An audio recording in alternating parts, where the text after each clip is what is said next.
Man, I think the Eagles are struggling. A little bit tougher. One of these Power 5 conferences, Scotty. All right, time now for us to go viral. The Raptors made a big splash this offseason by acquiring Kawhi Leonard, but it didn't take long for Toronto to find out why Kawhi is known as the Claw, with the Raptors Instagram posting a picture of Kawhi's hand measuring 11 and a quarter inches wide and 9 3/4 inches in length. I mean, just take a look at that. Kawhi has Fingers for days. freakishly large hands. When he's fully engaged and healthy defensively, it feels like he can just engulf the opponent, which is part of it because he's such a great defender, and part of it is just that arm length and hand size. I mean, that is like the special God gift that he has that makes him that one of the greatest perimeter defenders ever. And also, it didn't help out his shooting ability. Guys typically have big hands like that, doesn't help him shoot the ball. That's why people questioned after he was drafted from San Diego that he would be able to shoot the ball ultimately. So people talk about defender, big hands do help you, but shooting the ball, it doesn't. It lets you know what kind of student of the game is. Why? It gets in the way? It's more movement, more things to screw up. If you have more hand, you have more fingers on the ball and also more palm on the ball, so it becomes harder. Shaq shooting his free throws. Part of the reason is his overall hand size, and the ball is so small in his hand. I mean, but that is comedy right there. That's not a little kid. I mean, that's my dad. That's my dad's hand. So that's weird. Tell him to clean his fingernails. Time for some stories to start your morning. Yeah, that thumb was nasty. There's movement. All right, calm down. It wasn't my dad. There's movement in the kicker community, a sentence I've never said before. The Vikings cut Daniel Carlson, and they'll sign Dan Bailey, the former Cowboy. Bailey is the second most accurate kicker in NFL history. Nick, how big of a deal is this for the Vikings? And I've seen, and Chris obviously has seen, the Vikings have some great seasons come down to some bad kickers. They didn't want that to happen this year. Dan Bailey's excellent. And Dan Bailey has a history of kicking indoors in Dallas. He'll be kicking indoors in Minnesota. I mean, he had his choice of teams. He picked, I think, the right one, and they made the right call. This is a big addition for the Vikings. Watch the press conference. They asked Coach Zim yesterday, hey, Coach, was it hard cutting the draft pick and everything? Carlson. Was it emotional? He said, did you watch the game? Yeah. Simple as that. No. They got to move on. Championship team, you need a championship caliber kicker. They have that now in Bailey. All right, sticking with the Vikings, the NFL confirmed the officials made the right call on the Clay Matthews roughing the passer penalty. In fact, the NFL is going to use the Clay Matthews penalty as a teaching tool for pass rushers. See? You think the NFL got this right? I've been around a lot of Mondays and Tuesdays, and the league said, you know something, the guys that we hire and employ and everything, they were right. And the guys weren't necessarily right. If they're going to keep protecting the quarterbacks, yeah, of course this is the right call. If you look at the number of roughing on the quarterback this year at an all-time high in 2 games in, of course they're going to be, they changed the rule. Of course they're going to be right. It wasn't the right call, though. It wasn't the right call, and to me, it's concerning when almost the consensus of former NFL officials who now aren't paid by the NFL, Dean Blandino, Mike Pereira, the guys on other networks, they all say, you got to be kidding me. Your friend Peter King said, if this is roughing the passer, we may have crossed the Rubicon. I get that the NFL wants to protect Tony Correni and his crew, but I really hope there isn't an actual memo to refs. We want this to be roughing the passer. He put his head to the side. He didn't land on him. If that's roughing the passer, then playing defense is getting close to impossible. All right, our top story of the day, the Patriots trading for Josh Gordon in exchange for a 5th-round pick. Gordon could be available for New England as early as this Sunday. CeCe, any chance he can make an impact that early? It's hard, Nick, I told you this, it's hard to flunk middle school, flunk high school, flunk college, and then go to a PhD program and say you're going to be successful. I'm like Tom Brady. Tom Brady said, I hope he shows up. I hope he's a good teammate. I'm like Tom Brady.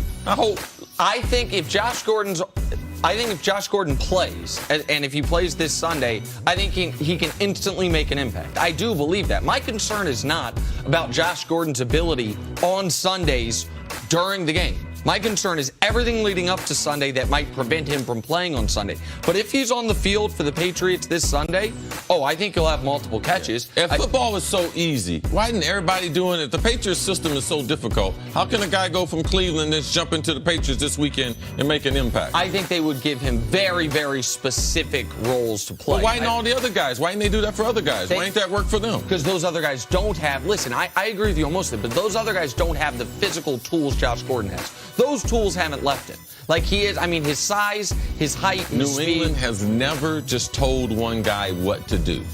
All right? So it would be the first time that they did something like that. So I'd be shocked. Finally, while as many as 10 teams were interested in trading for Josh Gordon, it is week 3, and guess who's still not on a team? Dez Bryant. How about a look is this for Dez Bryant, Nick? A quarter to a third of the league wants to give up a pick, even if it's just if the Pats got Josh Gordon for a 5th, then nobody else was offering anything better than a 6th. We know that. So even if it's just minimal compensation, teams are willing to roll the dice and give something up to bring in Josh Gordon. And nobody wants to bring in Dez even for a tryout? We know Cleveland brought him in, passed on him. The Ravens offered him a deal what feels like ages ago at this point. Now, there is a salary difference. Josh is locked into about $800,000 this year and would only make about $1 million next year. That's not where Dez is.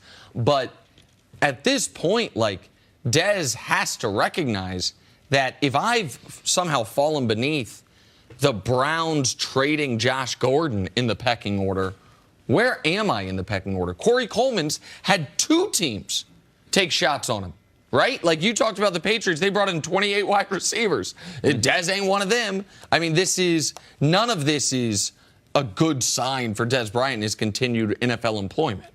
Absent of the day when Dez was going in to supposedly renegotiate with Jerry, either a reduced salary, reduced role in the organization. Nick on that day gave him some friendly family awesome advice. That he should demand. The market is what did you say? I said if you get cut, if the Cowboys cut Dez Bryant, the best wide receiver on the market becomes Dez Bryant. And by the way, just a sidebar, with my budding side business in the agency world, you're really killing my future clients by continuing to bring up my one mistake. I give one guy bad advice, and you just bring up on national a good lawyer would bring up their one mistake compared to letting some other lawyer I should 8 Mile myself. Yes, okay, absolutely. Got it. But go ahead.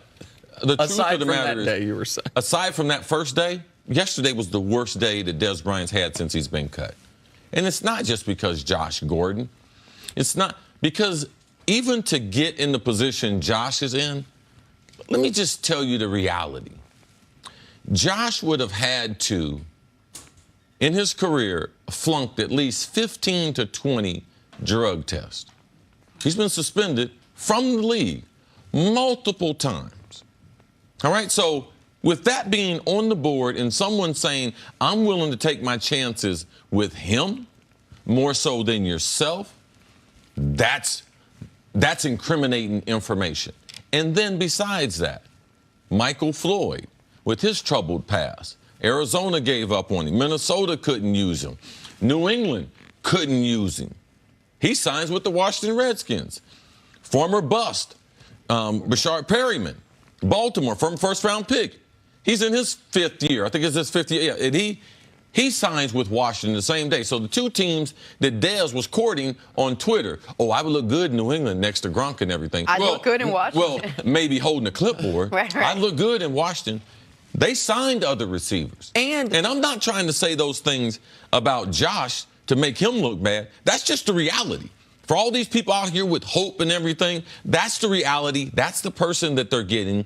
And New England wanted that poor person in their locker room more so than they wanted Dez Bryant. Wanted that person in their locker room, to speak to your point about your skepticism about him being able to help this week. Wanted that person in their locker room getting there on a Monday night or Tuesday morning. Making him available. With the week game that Sunday. They could have had Dez for all of training camp, mini camp, preseason, everything.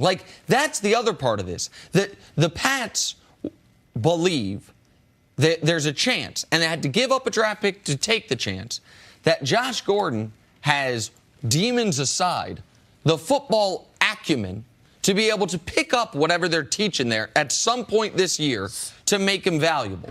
They didn't think Dez could do it if they picked him up 4 months ago. Washington didn't. Like, the league has clearly, how many? I got depth charts in front of me. Has clearly what? Given up on Dez Bryant? The league has made their opinion clear on who Dez is and what his value is. I just have a range. We're going to talk about the Seahawks in a minute, so I have a depth chart in front of me. They got a wide receiver named Keenan Reynolds. They brought in Brandon Marshall, who seems to be on his last legs. David Moore, a 7th-round pick from a year ago, he's on their depth chart. Like, how many teams? The Chicago Bears. How's Josh Bellamy and Javon Wims? Like, there's got to be more to this Dez Bryant story that we don't know or that the public doesn't know. It can't all be because he's got a bad attitude during the game. This is what the league said. Regardless of what we think, regardless of what intel we have, they feel the same way about Dez they feel about Kaepernick and Eric Reed. They ain't bringing them in for some reason, and it ain't got to do with football.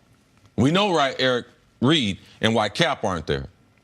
But Dez Bryant, what's his excuse? But they're saying the same thing about both of them. I mean, both of these groups. Right. So, to me, I'd be shocked. Philadelphia, they don't have a wide receiver.